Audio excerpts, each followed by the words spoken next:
Yeah, this racetrack's been here a long time, and it's got a storied history and, a lot of great exposure over the years, been on a ton of TV stuff. I've been lucky enough to announce here on several occasions and do top-end interviews here. This racetrack is always a fun place to be, and this is not only a cool local racetrack, but one that's known around the world. And I got to tell you, I know that this racetrack, like you said, is going to get even bigger and badder and better, and I love it. It's what we want to see. We want to see drag strips where people are putting the investment in, and part of that comes down to you guys, the spectators, and all of you racers. Without you guys coming, there is no way for a racetrack to survive, so thank you so much for joining us as Stephen Whiteley pulls in the water in his 69 Camaro, and Joshua Vettel pulls into the water in that Cuda. Oh, boy, and look at that shot of that all-purple Hemi Cuda. Joshua Vettel laying down the law. Joshua Vettel with the big, giant burnout. Whiteley went out there and did the burnout, but it kind of shook the tire as it went a little bit in out of the water. So we'll see here.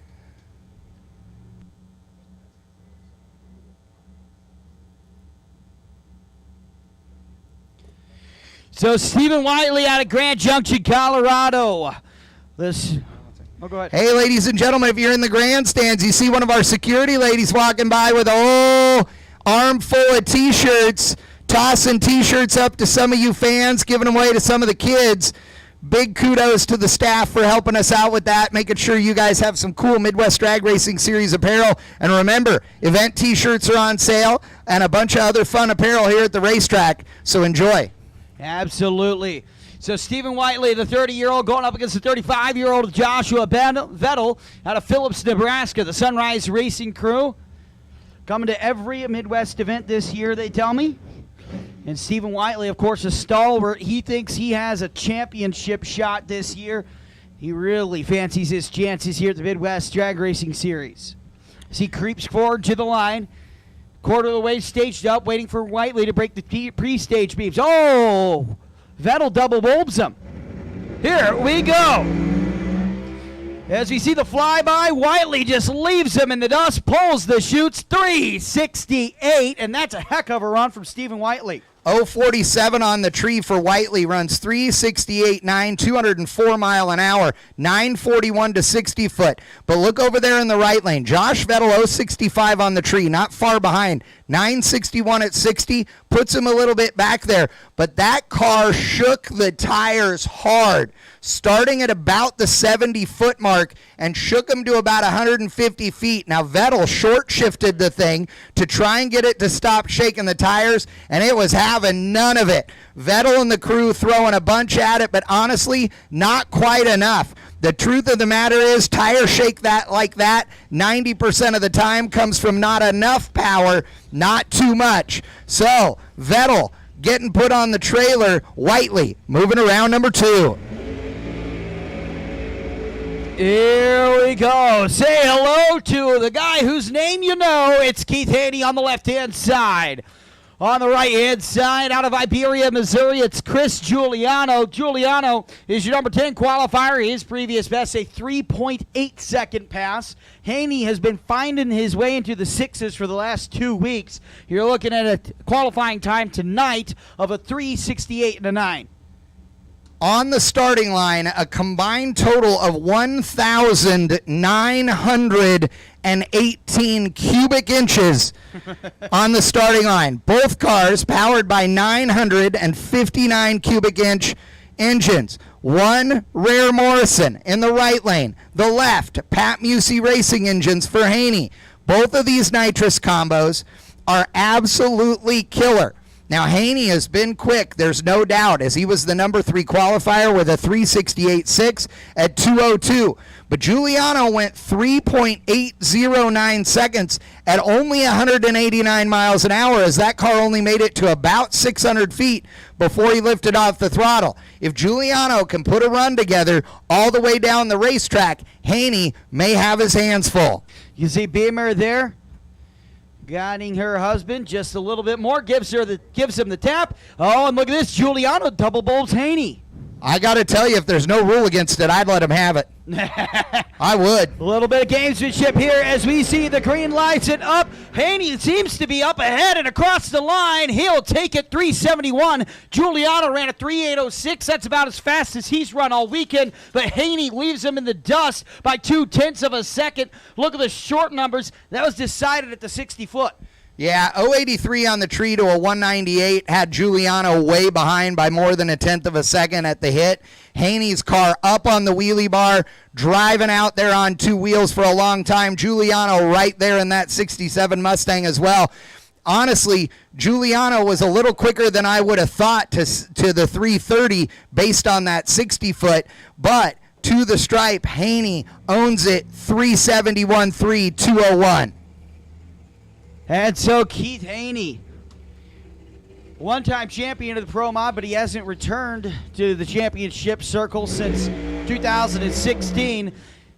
As we get another pair of drivers, guys who fancy their chances this year too. That on the left-hand side is Tony Sandman Williams, and on the right side, that is Mike LeBate. Both of these guys in 68 model F-body GM cars, the left lane, a 68 Camaro, the right lane, a 68 Firebird.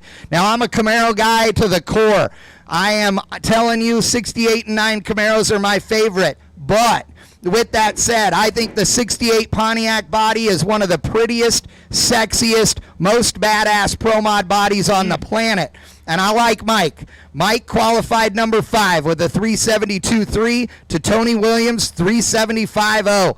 This is going to be a good run. Now, Tony, the Sandman, has had a little bit of trouble making it down this racetrack consistently, but so has LeBate. So this is really a closer run than you might think from their number 5 and number 8 qualifying positions. Let's see what happens when the tree comes down. Yeah, absolutely. Already in the first beam is Sandman. We call him Sandman because he hauls sand. And Mike LeBate is going to creep forward in the Angry Bird, and there's the bowl. Williams right in. Yeah, he is. He's wasting absolutely no time. Blower car in the left lane, turbo car in the right. That's why the staging procedure is different. Oh, and look at this. LeBate isn't early, but he's earlier than Williams. Williams' car 3 wheels off the ground, and the Albuquerque, New Mexico native Mike LeBate taking the wind in a pedal fest right there. 061, 990 to 60 foot, not going to win any awards there. 387.6 at 199 takes the win over the Sandman, who was 181 on the tree, 10 to 60 foot, and 5-0 to the 8th mile. I'm telling you, man, if you watch Mike LeBate's run, when he really just reapplied that pedal, man, he got up, hiked the skirt up a little bit on that front left. He went for a little bit of a ride, but goodness gracious. Attention in the pits, attention in the pits. Top dragster, you're late. Top dragster, you're late. We're missing 2 of you, and if you don't come, you won't run. Top dragster, to the lanes now.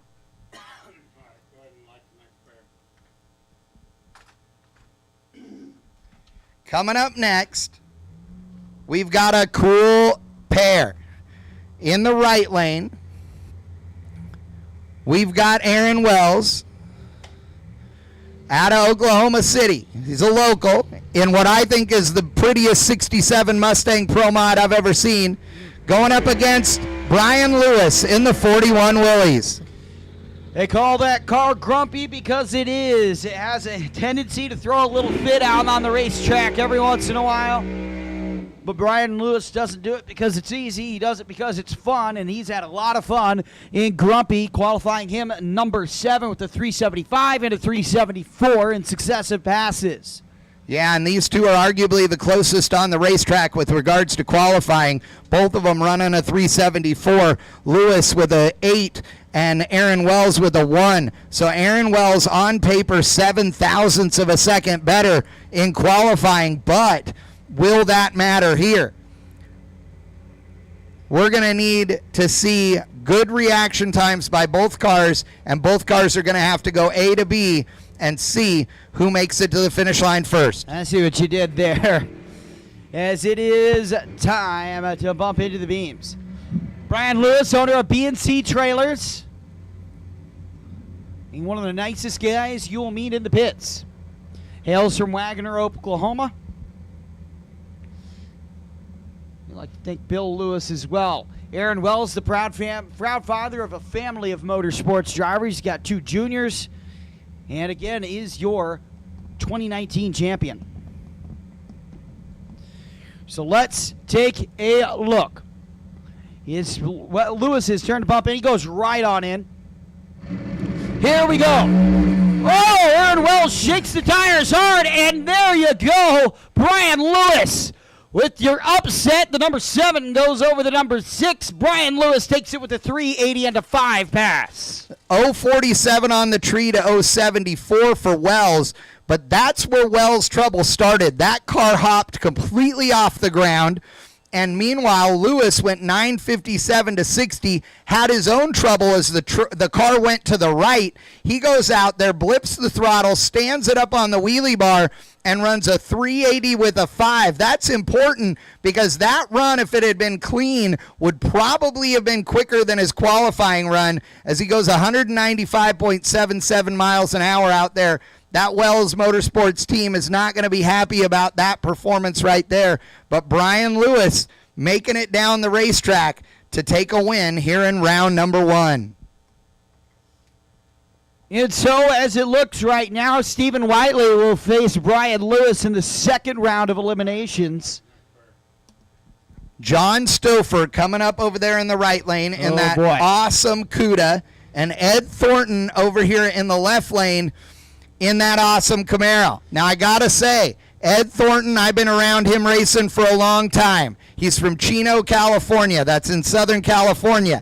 What all of you guys might laugh about is that Chino is the home of dairies.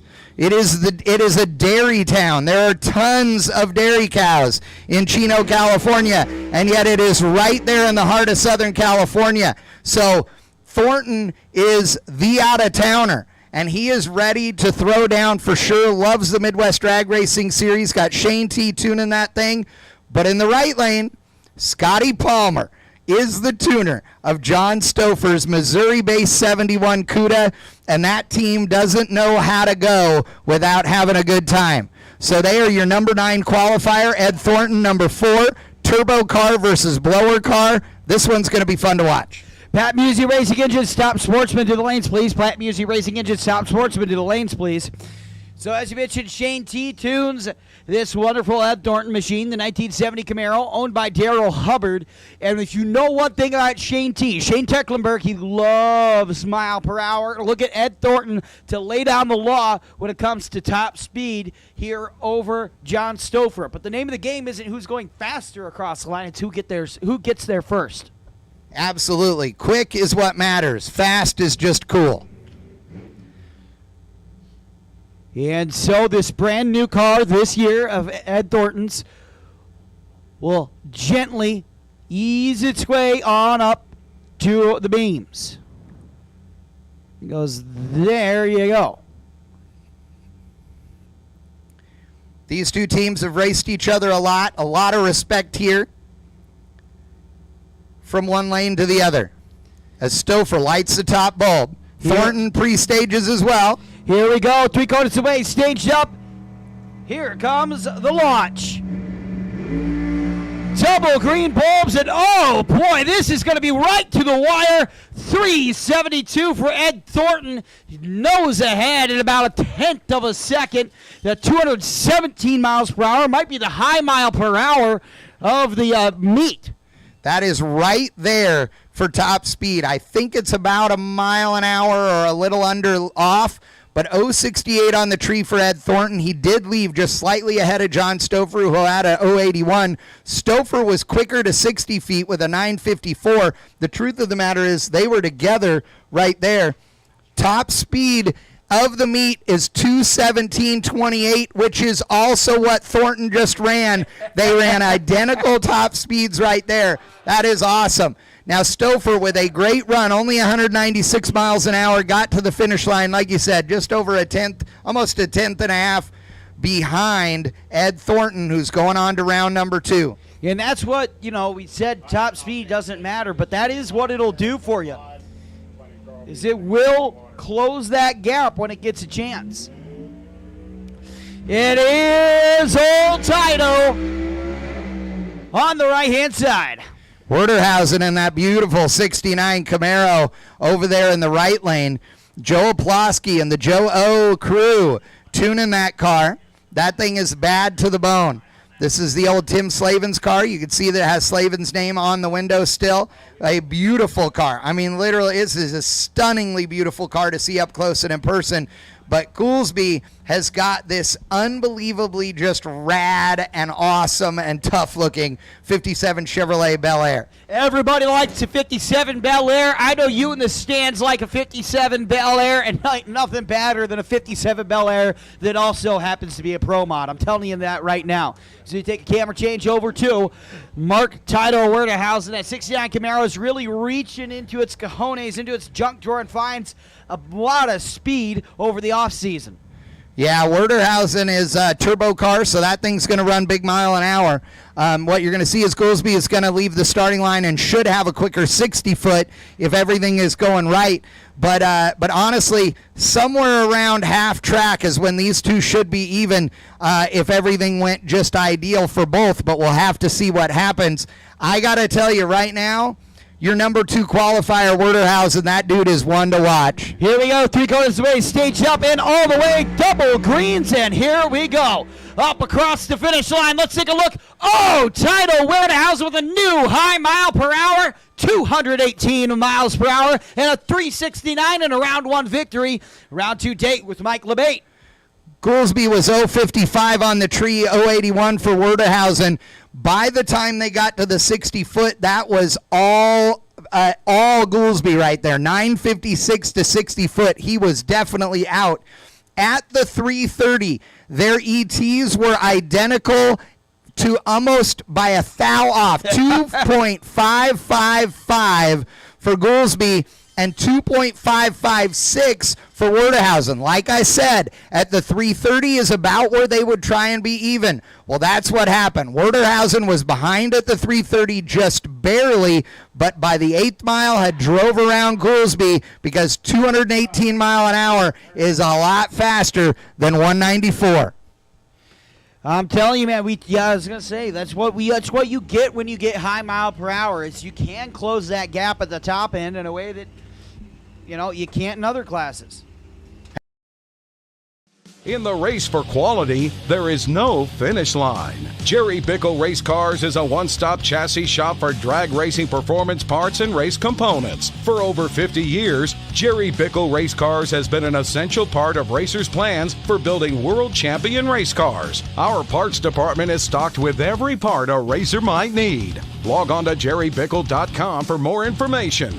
We build anything with doors. jerrybickle.com. Kryptonite Customs, high-impact, high-definition wraps, cars, trucks, SUVs, windows, signs, trailers, boats, buses, racing and commercial, even golf carts. Custom designs, solids, gloss, metallics, textures, even chrome. If you can imagine it, we can wrap it. The premier custom car and truck wrap shop, located in Broken Arrow, Oklahoma. Call us today. Let the transformation begin at Kryptonite Customs. For more than 25 years, ProCharger has made the most powerful, reliable, and advanced supercharger kits on the market. More than 100 national championships in the last 15 years and thousands of wins at the racetrack, there's only one choice. Best-in-class performance on the street with the broadest product selection available, including 50 state legal systems. ProCharger. Invented, engineered, and built in the USA.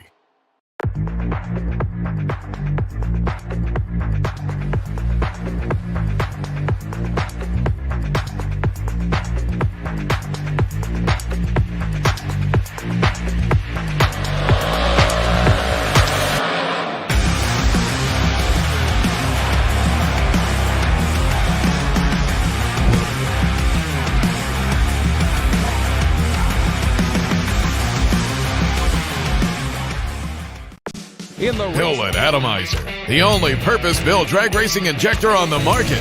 Built and manufactured by racers in the USA.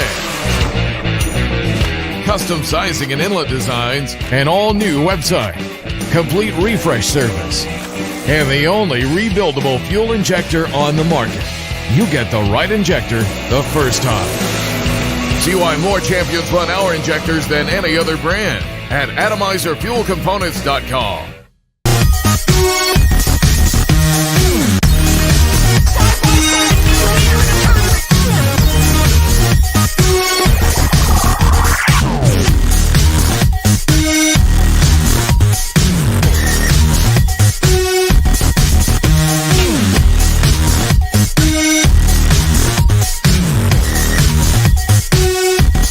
And in the left lane, we are now going to go to Alcohol Funny Car. And in the left lane, our number one qualifier is none other than Steve Markland. Markland got the check just a little bit ago for that number one qualifier. And Whiteley, Jim Whiteley, who won the hardest working crew award, by the way, is over in the right lane. He was working on the car. Yeah, I was going to say, he's so busy he couldn't even get up to the starting line. But Whiteley was your number two qualifier out of Grand Junction, Colorado. Now, this is not the final. And this is the one and only run that we are doing for the Alcohol Funny Car category. We only had 2 Alcohol Funny Cars show up. So there had been... There had been a discussion about doing a 2 out of 3 shootout since these guys were the only 2 that were here. Decided against it to make sure that we are staying on schedule here today. Okay. So it is this pair and this pair only for your final in Alcohol Funny Car. Now you saw Steve having some issue out there because that car would not come out of reverse. And is this going to be the first time that Whiteley finishes ahead of Macklin this weekend? We'll find out right now. There is the launch, and look at the launch from Macklin. Macklin shuts it off and coasts to a surefire victory. And look at Stephen Macklin's crew. They're jumping around. They are so excited. A big old congratulations to the Bountiful Utah team and all there at B&J Transmissions. Macklin went 082 on the tree. Whiteley went 178, but that's not real accurate. And the reason I say that is that Whiteley's car immediately spun the tires and went into tire smoke and tire shake. And so that reaction time is going to be off because of that tire spin. Whiteley couldn't do anything about it, but Macklin also went out there and his shut off. So it was a coast to the finish line, but Macklin had gone further, goes 447-1 at 114 mile an hour. On paper, that isn't going to be an exciting win, but the reality is the B&J Transmissions team just took home the win in Alcohol Funny Car here at the Summit Racing Equipment Midwest Drag Race